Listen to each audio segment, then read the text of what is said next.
አብዛኛው ወጣት እንዲረዳኝ ማለት ነው በሚገባቸው መልክ ላስረዳቸው ፈልጋለሁ። የኔ ዓላማ አንደኛ ታዋቂ እንድትሆኑ ነው። ያው ታዋቂነት ይዞት የሚመጣ በረከት አለ። አንዳንዴ ደግሞ ይዞት የሚመጣ ነገሮች አሉ። የታወቀ ነው፣ ግልጽ ነው ይሄ። እኔ በረከቱ ላይ ፎከስ ማድረግ እፈልጋለሁ። ህይወት ሁሌም ቀንና ጨለማ ነች፣ ተቃራኒ ነገር አላት። ስለዚህ በረከታችን ላይ ፎከስ ባረግን ቁጥር በረከቱ ዳብል እጥፍ እየሆነ ነው የሚመጣው። ብዙ ወጣቶች ፍላጎታቸው በዚህ ዘመን ምንድነው? አንደኛው ያው ገንዘብ ነው። ታዋቂነት አለ።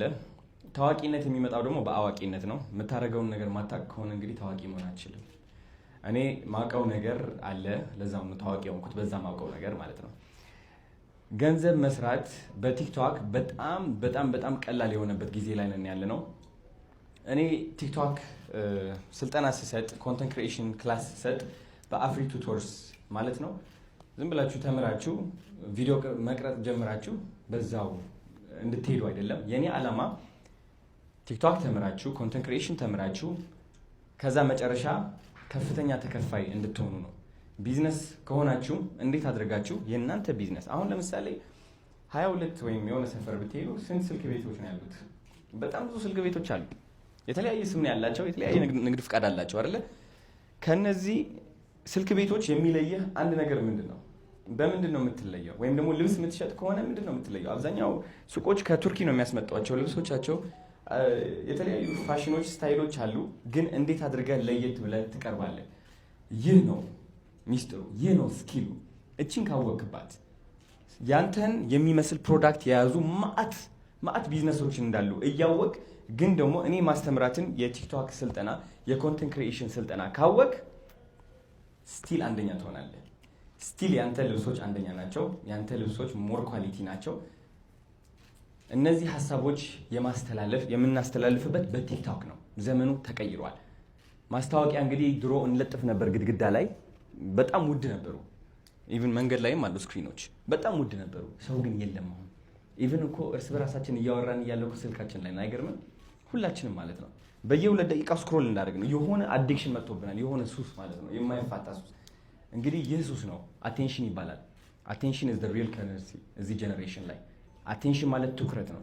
የሰው ትኩረት መያዝ አቅሙ ካለ ህይወትህን በአጠቃላይ መቀየር ትችላለህ፣ በግለሰብ ደረጃ ሳይሆን በቢዝነሶችም ደረጃ። ስለዚህ ሁላችሁም እንድትቀላቀሉ እፈልጋለሁ። አዲሱ ጀነሬሽን መጥቷል። አዲሱ ኒው ማኒ መጥቷል። ቲክቶክ እንግዲህ የኢትዮጵያ ኢኮኖሚ በአብዛኛው የብዙ ሰው ህይወት እየቀየረ ነው ያለው። የብዙ ከኔ ጀምሮ እኔ ካናዳ ያለው ታስታውሱ ከሆነ ቪዲዮዎችን ካያችሁ በረንዳ ለወጣ ቀርቤ ወጥቻለሁ። እውነት ለመናገር ሻንጣይን ይዤ ወዴት እንደሚሄድ አላውቅም።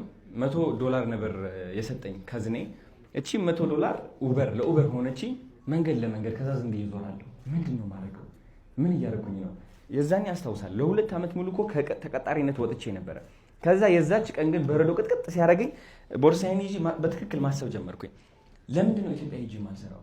ለምንድን ነው እዚህ የምሰቃየው? ቢካዝ ከ2 ዓመት ከተቀጣሪነት ወጥቼ አስቡት እንግዲህ ተመልሼ ተቀጣሪ ለመሆን ስሞክር እንደገና። ቢካዝ ከዛ በፊት እየሰራሁት የነበረው ስራ ሱፐርቫይዘር ነበርኩኝ። የሴኩሪቲ ተከፋይነቴ እየጨመረ ነበር። ቢካዝ ለ3 ዓመት ነው 4 ዓመት ሰርቻለሁ እዛ ቦታ ላይ። በየአመቱ ክፍያ እየተጨመረ መጣና ከዛ አቋረጥኩኝ። የራሴ ስራ ጀመርኩኝ፣ ወደቅኩኝ፣ በረንዳን ወጣው። ከዛ ተመልሼ እንደገና ወደ ዜሮ ልመለስ፣ ወደ ዝቅተኛ ተከፋይነት። ልምድ የለህም ተብዬ ማለት ነው። እና ኦኬ የሆነ ስህተት ሰርቻለሁ፣ ኢትዮጵያ መመለስ አለብኝ። አዲስ አበባ በጣም እያደገች ነው። ኢትዮጵያ በአጠቃላይ እያደገች ነው። በጣም ብዙ እድሎች እየመጡ ነው ለወጣቶች፣ እያስተዋላችሁት ነው። ሶሻል ሚዲያ ደግሞ የዚህ ለውጥ ዋነኛው ቁልፍ ሆኗል። በአሁን ጊዜ አዶናይ የነበረበት ደረጃ እና ኢትዮጵያ ሲመጣ የነበረበት ያለው ደረጃ በጣም ተቃራኒ ነው። አሁን ነው እንደውም የውጭ ሀገር ኑሮ እየኖርክ ያለሁት። እውነት ለመናገር ውጭ ከሆነ አሁን ነው ውጭ ነው ያለሁት። ሲሪየስሊ የዛኔ ውጭ ያለው ትክክል አልነበረም። ስለዚህ ኢቭን ዲያስፖራዎችም ወደዚህ ትመጡና ትማራላችሁ። ኮንተንት ክሪኤሽን ቢዝነሳችሁ በዛ ብቻ ነው የሚያድገው። ቢዝነስ ካለ ቪዲዮ ክሪኤሽን ኮንተንት ክሬት ማድረግ የማትችል ከሆነ በምንም ተአምር ማደግ አትችልም። በምንም ተአምር ካምፓኒዎችን መብለጥ አትችልም። ቢዝነሶችን መብለጥ አትችልም። ወደ ኪሳራ ትገባለህ። ይህ በ100% እርግጠኛ ነው የምናገረው። 100% ካለ ቲክቶክ ቢዝነስ አይሆንም። that's very simple። ስለዚህ እኛ ኮንተንት ክሬተሮች ደግሞ ለበጣም ብዙ ቢዝነሶች እናስፈልጋቸዋለን። ኮንፊደንስ ደግሞ ላስተምራችሁ ፍቀዱልኝ። ኮንፊደንስ ከሌላችሁ እንዴት ብላችሁ ከካሜራ ፊት ቆማችሁ በኩራት ትናገራላችሁ? የቢዝነስ ባለቤቶች አላችሁ። ሌላ ኮንተንት ክሪኤተር ወይም ቪዲዮ የሚሰራ ቲክቶከር መቅጠር አትችሉም። ግን ደግሞ ሌላው ችግር ምንድነው? ለራሳችሁ መናገር አትችሉም። ካሜራ ትፈራላችሁ። ሰው ምን ይለኛል፣ ወይኔ ጉዴ፣ እንደዚህ በሆነስ፣ እንደዛ ቢመጣብኝ፣ አሉታዊ የሆነ አስተሳሰብ። አያችሁ የውድቀታችን ምንጭ እዚህ ውስጥ እንዳለ። ይህ ካልቀየር ነው ደግሞ መቀየር አንችልም። ወደዚህ አዲሱ ገንዘብ መቀላቀልም አንችልም። ስለዚህ እኔ ከአእምሯችሁ ጀምራለሁ። መጀመሪያ ማይንድ ሴታችሁ ላይ ነው የምሰራው። ኮንፊደንሳችሁ፣ ሰው ምን ይለኛል የሚለው ፍርሃት፣ እሱ በስነ ስርዓት እንድታስተካክሉ አግዛችኋለሁ። ከዛ በኋላ ስለ ቲክቶክ ሚስጥሮች አካፍላችኋለሁ። እንዴት ጎበዝ ሆናችሁ እንደምትገኙና እንዴት ገንዘብ እንደምትሰሩ መንገዶች ራሴ ያሳያችኋለሁ። ህይወታችሁ ይቀይራል ማለት ነው። እንግዲህ ቴንክ ዩ ሶ ማች።